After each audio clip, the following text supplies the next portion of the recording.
Hello students, इसके पहले के वीडियो में हम लोगों ने टाइप्स ऑफ रिलेशन में रिफ्लेक्सिव, सिमेट्रिक और ट्रांजिटिव हम लोगों ने रिलेशन डिस्कस किए। आज के इस वीडियो में हम इक्विवेलेंस रिलेशन डिस्कस कर रहे हैं, उसके साथ में हम कुछ एग्जाम्पल लेके सॉल्व करेंगे। Equivalence relation, a relation R on a set A is said to be equivalence relation on set A if it is reflexive, symmetric and transitive।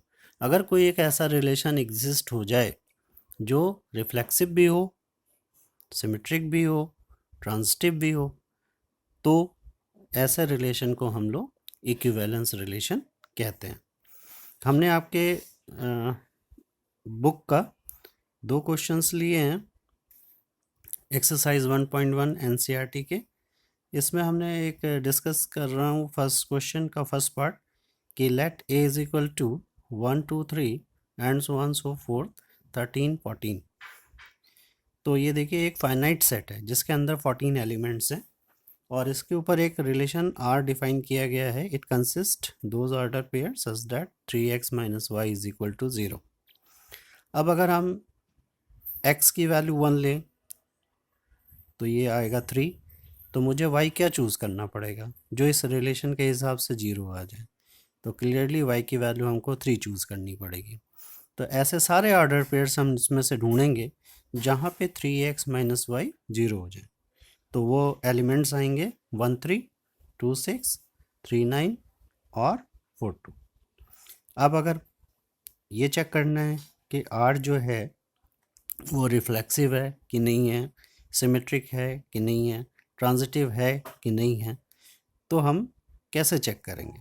तो हमें अपनी जो बेसिक कंसेप्ट, जो हमारे कंसेप्ट्स दिए गए हैं, जो हमने आपको पहले डिस्कस किए हैं, उसको आप समझिए और उन कॉन्सेप्ट्स को यहाँ पे लगाइए। तो यहाँ आप पाएंगे कि R जो है वो रिफ्लेक्सिव रिलेशन नहीं है। क्यों नहीं है? क्योंकि A के अंदर 1 से लेके 14 एलिमेंट है और रिफ्लेक्सिव रिलेशन होने के लिए A के अंदर जितने भी एलिमेंट हों उनका अपने के साथ एसोसिएशन होना ज़रूरी है। वहाँ पे फॉर एवरी कंडीशन दी गई है। तो यहाँ पे ना तो 1 1 से रिलेटेड है, ना 2 2 से रिलेटेड है, ना 3 3 से रिलेटेड है, इसी तरीके से ना तो 14 14 से रिलेटेड है। इसलिए ये रिलेशन रिफ्लेक्सिव नहीं है। ये सारी चीज़ें हमें लिखने की ज़रूरत नहीं है क्योंकि किसी भी चीज़ को डिस्प्रूव करने के लिए एक एग्जाम्पल काफ़ी है। तो it is sufficient to write कि as 1 is belonging to A, 1 1 is not belonging to R। R is also not symmetric क्योंकि सिमेट्रिक की कंडीशन है कि A भी अगर R को बिलोंग करेगा तो BA को भी R को बिलोंग करना चाहिए। यहाँ पे पहला ही ऑर्डर पेयर दिख रहा है कि 1 3 तो R के अंदर है, 3 1 R के अंदर नहीं है, जिसके कारण से सिमेट्रिक नहीं है। एक ही एग्जाम्पल देना काफ़ी है, हम और बाकी के बारे में लिखने की ज़रूरत नहीं है। और R जो है वो ट्रांजिटिव भी नहीं है। रीज़न, यहाँ पे एक ऑर्डर पेयर हमको मिल गया 1 3 जो कि R के अंदर बिलोंग कर रहा है, 3 9 R के अंदर बिलोंग कर रहा है। तो ये हमारा A हो गया, ये हमारा B हो गया, ये B हो गया और C हो गया। यानी कि पहला ऑर्डर पेयर A भी तो R को बिलोंग कर रहा है, दूसरा ऑर्डर पेयर B से शुरू होना चाहिए। तो हमें एक ऐसा ऑर्डर पेयर ढूंढना चाहिए जो 3 से स्टार्ट हो रहा है। तो वो मिल रहा है, हमारे रिलेशन के अंदर एग्जिस्ट कर रहा है कि 3 9 R को बिलोंग कर रहा है।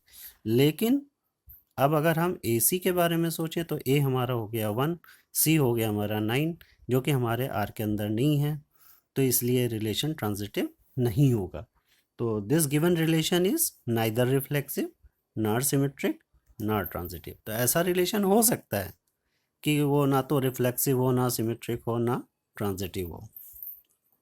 इसी में हम क्वेश्चन नंबर 1 का सेकंड पार्ट डिस्कस करते हैं। उसमें ये कहा गया कि on A set of natural number. देखिए यहाँ पे जो पहला एग्जाम्पल था वो ए सेट था, वो फाइनाइट सेट था। On A set of natural number जो सेट है वो इनफाइनाइट है। तो इसके ऊपर एक रिलेशन डिफाइन किया गया कि it consist those order pair such that y is equal to x plus 5। x natural number है, लेकिन इसके साथ में कंडीशन दे दी गई कि x की वैल्यू 4 से कम हो गई। तो अब एक तरीके से हमने सेट को फाइनाइट कर दिया। नेचुरल नंबर तो है लेकिन फाइनाइट कर दिया। इसके अंदर केवल 3 एलिमेंट आएंगे, 1, 2 और 3। तो अगर x की वैल्यू 1 है, 2 है और 3 है तो y की वैल्यूज़ क्या आएंगी? तो इट विल बी 1 6 2 7 और 3 8। यहाँ पे हम 1 रखेंगे तो 6 मिलेगा, 2 रखेंगे तो 7 मिलेगा और 3 रखेंगे तो 8 मिलेगा। यहाँ पे भी आर रिलेशन जो है वो रिफ्लेक्सिव नहीं है।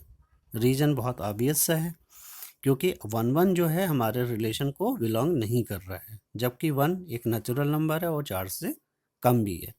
तो हमारे सेट के अंदर कौन कौन से एलिमेंट थे? 1 2 और 3, और इनका अपने आप से एसोसिएशन होना ज़रूरी था। किसके लिए? रिफ्लेक्सिव होने के लिए। चूँकि हमारे रिलेशन के अंदर ये नहीं आ रहे हैं, एक भी एलिमेंट नहीं दिख रहा है, ना तो 1 1 दिख रहा है, 2 2 3 3 नहीं आ रहे हैं आर के अंदर, इसलिए ये रिफ्लेक्सिव नहीं होगा। R is also not symmetric, as 1 6 is belonging to R but 6 1 is not belonging to R. AB is belonging to R but BA is not belonging to R. So relation is not symmetric. लेकिन what about transitive? अब यहाँ पे हमने जब transitive relation discuss किया था तो transitive कब होता है, कब नहीं होता है, अब और कब वैक्यूअसली ट्रू माना जाता है। तो यहाँ पे देखिए क्या हुआ कि हमारे पास 1 6 बिलोंग कर रहा है, इसको हमने ए और बी मान लिया। तो ए भी तो आर को बिलोंग कर रहा है, लेकिन बी सी आर को नहीं बिलोंग कर रहा है। मतलब कोई भी रिलेशन, कोई भी ऑर्डर पेयर 6 से नहीं स्टार्ट हो रहा है। ऐसे 2 7 आए, लेकिन कोई भी ऑर्डर पेयर 7 से नहीं स्टार्ट हो रहा है। 3 8 है, लेकिन कोई ऑर्डर पेयर 8 से नहीं स्टार्ट हो रहा है। तो ये रिलेशन जो है इसमें लिखा जाएगा कि since there is no pair in R such that for A B B C belongs to R, कोई ऐसा ऑर्डर पेयर नहीं है जहाँ पे ए बी तो आर को बिलोंग कर रहा है, लेकिन कोई ऑर्डर पेयर बी से नहीं स्टार्ट हो रहा है। इसलिए जो ट्रांजिटिव कंडीशन है वो वैक्यूअसली ट्रू माना जाएगा और ये रिलेशन ट्रांजिटिव माना जाएगा। इसके साथ हम अगले वीडियो में, हम जो पहला वीडियो दिया गया था जिसमें हमारे पास ये व्यूज़ आए हैं कि वो क्लियर नहीं है, तो उसको हम नए तरीके से अपलोड करेंगे। Thank you.